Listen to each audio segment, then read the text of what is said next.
We continue our look now at migrants crossing the southern U.S. border and the policy decisions affecting their journey. Amna Nawaz traveled to Mexico and the San Luis port of entry, where families from Central America and Mexico are facing a months-long wait to enter the U.S. legally. For thousands of migrants on their way in or out of the United States, this is a temporary haven. The Casa del Migrante shelter in San Luis Rio Colorado in Mexico. We give them food. We give them medical attention when they need it, and they can spend up to 3 nights here. We don't have enough room to... Martin Salgado Ames's family has run this shelter for decades. Until a few months ago, the majority of the population that came to these shelters were men, mainly men. 95, 97% were men. The families were in Mexico in their homes, and the father went to find a job and send money. But this started to change drastically when violence and unemployment started to increase. Then entire families started crossing. They come mostly from Honduras and Guatemala, he says, but some are from other parts of Mexico. Like Carmen and her kids, 4-year-old Alison and 2-year-old Edwin, from Guerrero, Mexico, 1,800 miles away. Her husband, she says, has been working in the U.S. for almost a year. She's struggled to provide for the family alone. I want to cross to the other side because they say that you can pass with no problem. Nothing happens. So I came so I could pass and be with my husband and work with him.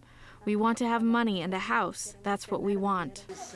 Carmen came to the shelter to feed and bathe her family and wash their few clothes. She'll then walk her kids back to the sidewalk camp they've called home for the last 7 weeks. Where I slept before was a tarp and a mat that they gifted me. It's very cold.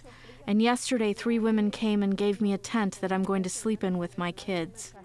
U.S. officials talk often about the increase in illegal border crossings, not the growing backup of families waiting to enter legally. This is a line of more than 250 families, over 1,000 people long, sheltered under blue tarps during hot days and sleeping on a freezing sidewalk overnight. Many have been here for months, and most are from Mexico.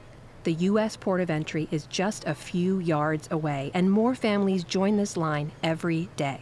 Dato exacto, unos 3, 4 familias. 3 or 4 families. Llegan por día. Added every day? And how many families get to enter every day? Average 1. 1 family a day. Whoever is first maintains this list. We make our way down the line, talking to family after family. How many kids does he have? 3, and the other family another 3. Oh, there's 2 families living on it. Mario says he and his family fled violence in Guerrero. Rutilio. Rutilio? Rutilio, mucho gusto. Me llamo. Rutilio and Josefina are also from Guerrero.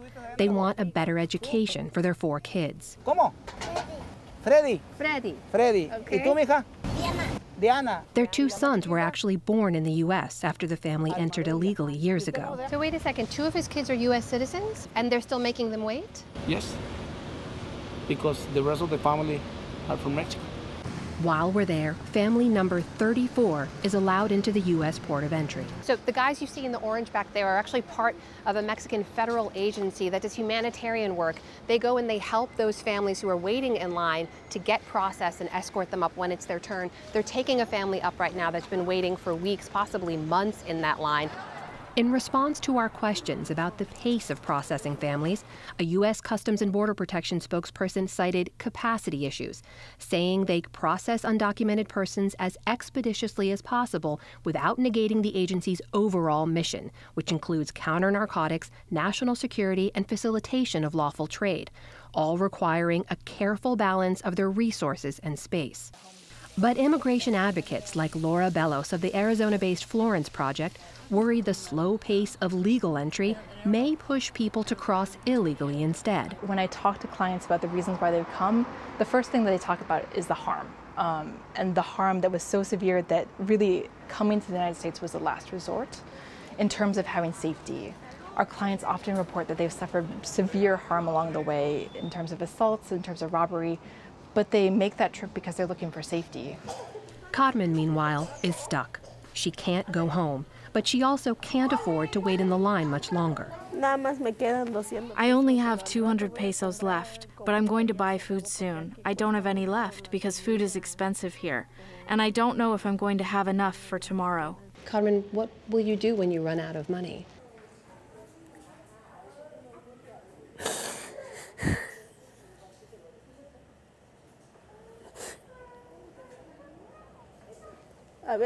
Sometimes my kids ask for things and I keep telling my son that I don't have any money, don't ask me for anything. My daughter, she understands, but my son, he starts crying because all he wants is his cereal and milk. I am all by myself. Can you tell me about this? Okay. At the shelter, Martin says all he can do is try to ease their journey, wherever it may lead. They sit right here and they pray and they What did they pray for? to cross and for their life. Wow, such a powerful story, Amna. You were there at the border. How typical is what you found at this one border crossing location? Unfortunately, it's not that unique. We know there's some version of this kind of backup happening across the border. We saw it last summer when we went in El Paso. U.S. officials were standing at the international boundary, keeping people from entering because of capacity issues.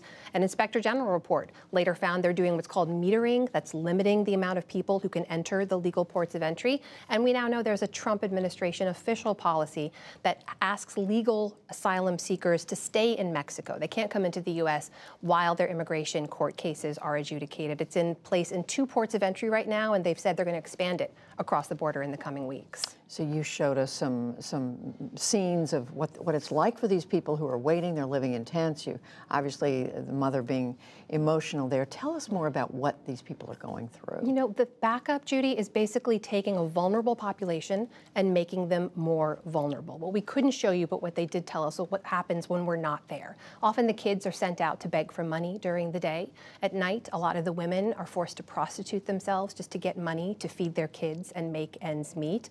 Most people can't afford to live in limbo like that for very, very long. But the big takeaway from all of this, Judy, is what we found over both sides of the border is that the system isn't working for anyone. Not the U.S. officials who are trying to secure the border without enough resources to do so, and not the people on the other side, the thousands and thousands of families, the vast majority of whom are fleeing instability and are not a criminal threat to the U.S., who want to cross the border. So the question right now that both of those groups are asking is, what can we do about it with what we have, and what are lawmakers going to do about it to try to change the system to work for everyone? Well, it is a side of the story we don't get to see often enough. It's so important to do this reporting. Amna, thank you very much. Thanks, Judy.